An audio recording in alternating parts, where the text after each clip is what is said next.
Already అక్క అయితే కొన్ని ఇంగ్రీడియంట్స్ వేస్తారు నేను వచ్చేసరికి. సో మీకోసం నేనైతే మళ్ళీ చిన్న చిన్న డోసెస్లో మళ్ళీ చూపిస్తాను. సో ఫస్ట్ అయితే ఫిష్ని నీట్గా వాష్ చేసేసుకోండి. వాష్ చేసుకుని దాంట్లో కొంచెం పసుపు అలాగే కళ్ళుప్పు వేసుకోండి. ఫిష్ కర్రీలో ఎప్పుడు కళ్ళుప్పు వేసుకుంటే ఏంటంటే టేస్ట్ చాలా ఎలివేటింగ్గా ఉంటుంది. అండ్ కారం వేసుకోండి మీ స్పైస్కి తగ్గట్టు. మేమైతే 2 స్పూన్స్ ఆఫ్ కారం వేసుకున్నాము. అండ్ తర్వాత ఉల్లిపాయ పచ్చిమిరపకాయ కట్ చేసుకుని నీట్గా చిన్న చిన్నగా వేసుకోండి. మిర్చి ఏంటంటే మధ్యలో కట్ చేసి వేసుకోండి. అప్పుడైతే తర్వాత గ్రేవీలో తినేటప్పుడు చాలా బాగుంటుంది. వేసేసుకొని నీట్గా మిక్స్ చేసేసుకోండి.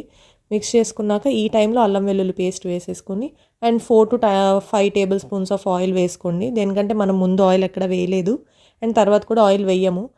ఈ కర్రీ అంతా 90% స్టవ్ మీద పెట్టకుండానే అయిపోతుంది. 10% స్టవ్ మీద పెట్టాలి.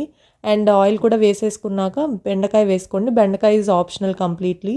దేనికంటే మేము వేసుకుంటాము. సో మేము వేసాము. మీకు కావాలంటే వేసుకోండి లేకపోతే లేదు. తర్వాత చింతపండు పులుసు వేసుకుంటాం కాబట్టి ఈ టైంలో ఒక చిన్న టొమాటో వేసుకున్నాము. పెద్ద టొమాటో అయితే మళ్ళీ పులుపు ఎక్కువ అయిపోతుంది.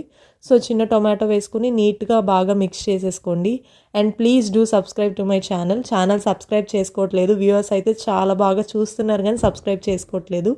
సబ్స్క్రైబ్ చేసుకుంటేనే ఇంకా వీడియోస్ చేయాలన్న ఇంట్రెస్ట్ వస్తుంది. So please do subscribe to my channel. కొత్త కొత్త వీడియోస్ వస్తాయి.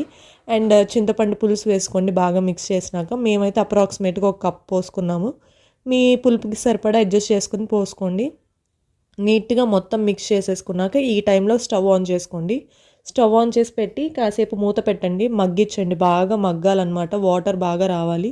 అంతా మగ్గినాక ఎక్కడ మీరు చూస్తే మేము గరిట పెట్టము. దేనికంటే చిన్న చేపలు కదా, ఎక్కువ గరిట పెడితే ఇరిగిపోతుంది. సో నీట్గా ఎక్కడికక్కడ తిప్పుతూ ఉండాలన్నమాట అంతే. తర్వాత లాస్ట్లో కొంచెం గరం మసాలా అలాగే కొత్తిమీర వేసేసుకోండి. చాలా tasty and yummy recipe ready అయిపోతుంది. నీట్గా ఇంకా ఎంతసేపు ఆ క్లాత్తో పట్టుకుని అలా తిప్పుతానే ఉన్నాం మేమైతే. ఎక్కడా గరిట పెట్టలేదు ఇరిగిపోద్దని.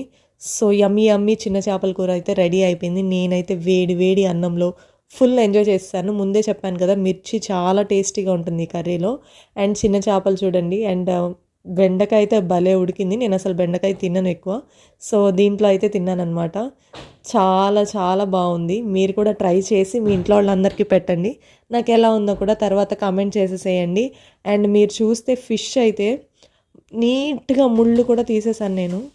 ఇక పైదంతా ఎంత నీట్గా వచ్చేస్తుందో ఫిష్ది చూడండి. ముళ్ళు కూడా సన్న ముళ్ళు. మీరు కావాలంటే ఫుల్ ఫిష్ కూడా తినేయచ్చు నోట్లో పెట్టుకుని. ముళ్ళేం అంత ఇబ్బంది పెట్టదు నాకు తెలిసి. కాకపోతే నేనేంటంటే ముళ్ళు తీసేస్తాను. నాకు భయం అనమాట ముళ్ళు గుచ్చుకుంటుందేమో అని. చూడండి మొత్తం తీసేసాను. అండ్ కర్రీ అయితే ఎక్సలెంట్ ఉంది. సో ట్రై చేయండి. అంతే వీడియో. Bye bye.